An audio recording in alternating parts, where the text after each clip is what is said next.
Cold emailing is proved beneficial for many, even me too. It can help you get an internship or a client or a podcast guest.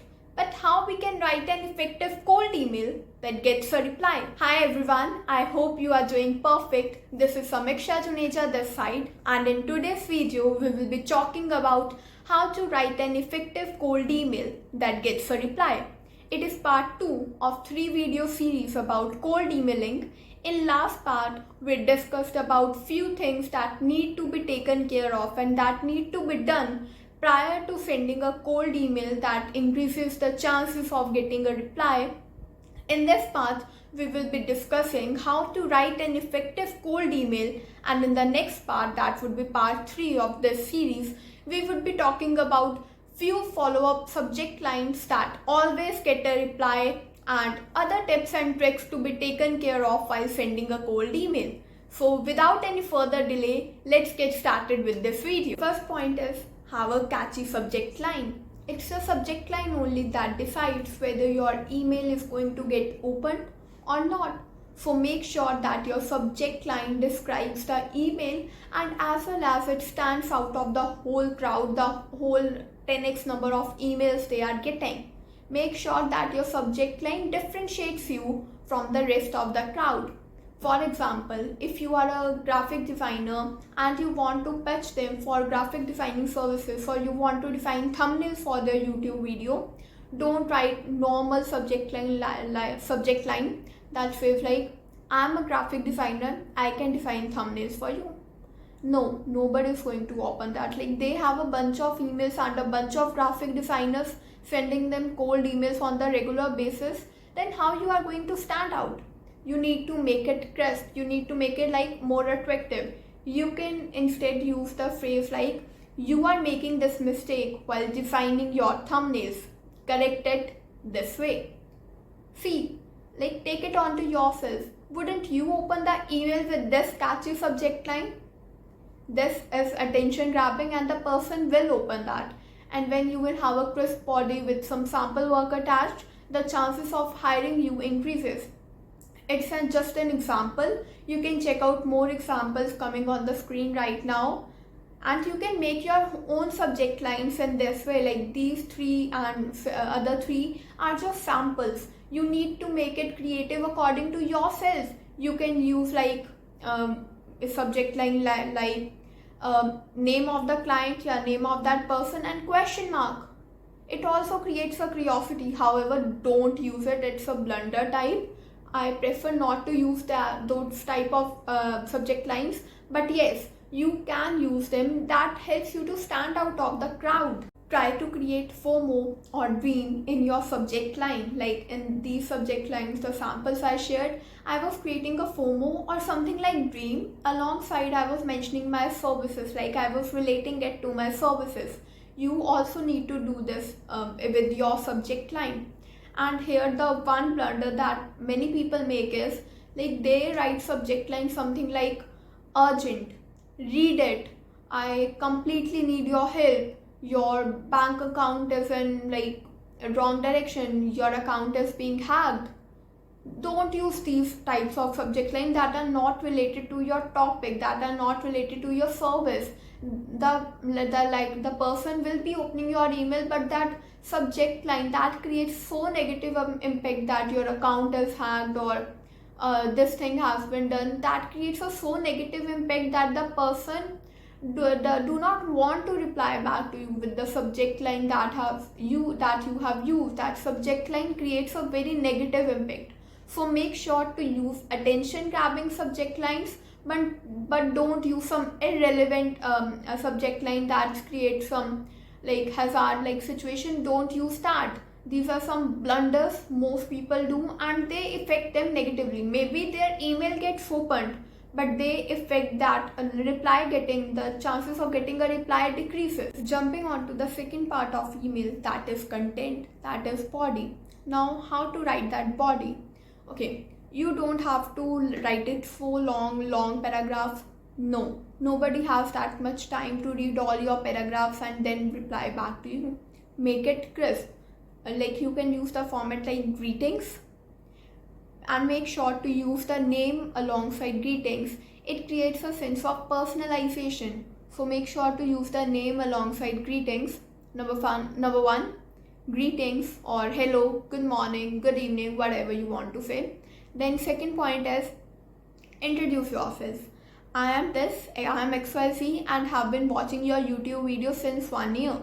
Just a crisp introduction, like what are you and how you know them. Don't write long paragraphs that I watched your this video, I came to know about a video editor post, I edited this video. No, keep it crisp. Okay, give a little bit significance that you know them through this phase, and that's it.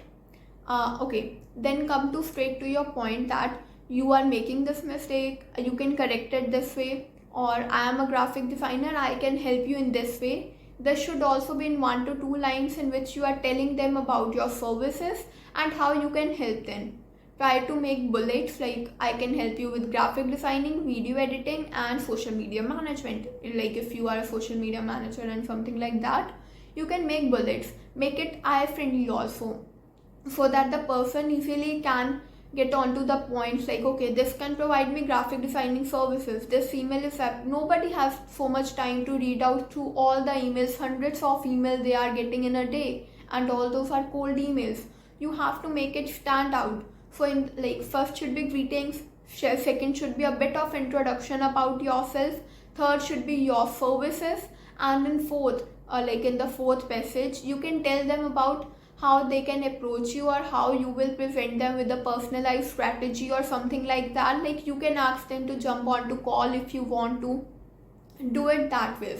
Like a 4 to 5 line email is perfect. Like I'll be sharing samples just after 30-40 seconds after I'm done explaining. You can use it that way, and then afterwards you can use thanks and regards, or you can say like, if you are applying for an internship, you may use your next intern, you may use your next social media manager. Like it helps you to stand out, however not stand out so much effectively, but okay, it creates a nice impact. And then end it up with your name. And if you are talking them to if you are asking them to get on a call, add Calendly link below the email. It makes them easy to reach out to you. Add your contact number if you want to, like if you are comfortable in sharing, add your contact number below that main body. And make sure, like I have told in the first part of this series also, that attach your portfolio and sample work along the first email only. That helps them to analyze your skills and make it easy for them to contact you. Now you can see the samples which I used for getting an internship and for getting a client. These are very crisp messages. I'm greeting them, I'm telling them about my services, and then I'm asking them to jump onto chat or jump onto a call. And below it I also added my portfolio and everything. This way you can use your emails, you can modify it your way. These are just samples you can use, like make it crisp. And this is just a picture, and in the real email you can use formatting options, you can bold the main services, you can use bullets, you can use italic or something like that. You have to make it eye friendly also. You have to make it attention grabbing and eye friendly. Now we are done with the email writing part, but sometimes it happens that the email doesn't get recognized, or sometimes you just skip out of that subject line, it gets skipped, and you don't get, your email doesn't get opened, it doesn't get read also. So in that case you have to follow up. You have to follow up for 2 to 3 times after 3 days. You have to follow back. It is a human thing to skip out onto some subject lines, to skip out onto some emails. It's a human thing, and for those reasons you have to follow back unless or until you get a reply. So in following up, you just have to use that same, you can just reply to that same email within another subject line. Try out a different type of subject line, and in the main context, or in the main body, just ask them politely to reply back. This is the following up strategy you can use, and don't follow up more than 3 to 4 times. 3 to 4 times are more than enough. And in the next part, I'll be sharing a one subject line that always brought me a reply. Like I got reply from 400k YouTubers, like the YouTubers with 400k subscribers, and even more than that with just that follow-up subject line. I'll be sharing that in the next part of the video, so make sure to subscribe so that you don't miss out on to that video and you get to know about that secret follow-up subject line that always gets a reply. So make sure to subscribe. And yes, I have shared some samples. You can modify it your way. They are completely your thing. You can modify it your way. I have just shared some basic frame outs that I used, and you can modify it your way. You can modify your subject lines in according to whatever way you want. And here I am attaching a follow-up email also that you can use to follow up to your emails. I'm attaching that. You can see it on the screen. These are some follow-up email formats you can use, and I hope you found it helpful. That's it for this video. In this video, I'm just recapping what we discussed. Number one was have a catchy subject line. Use subject lines that help you to stand out. Number two, I shared some cold email formats, and I told you about the basic format you can use, that is greetings, a quick introduction about yourself, a quick introduction about your services, and fourth point was how they can contact you, and then afterwards greetings and your name and your contact number, like your contact details or Calendly link, like the means by which they can contact you. This is the main basic layout of a email. I also shared those formats.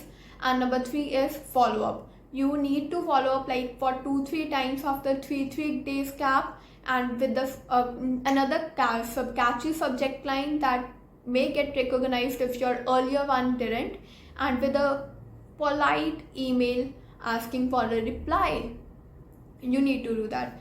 And in the next part of the series, we will be discussing about commonly done mistakes and the ways you can improve your email by more chances. Like the chances would double up if you use that email strategies also. So make sure to subscribe so that you don't miss out onto that video. And if you found this video helpful, do like and share it with your friends. This is Sameeksha Juneja signing off, wishing you lots of success.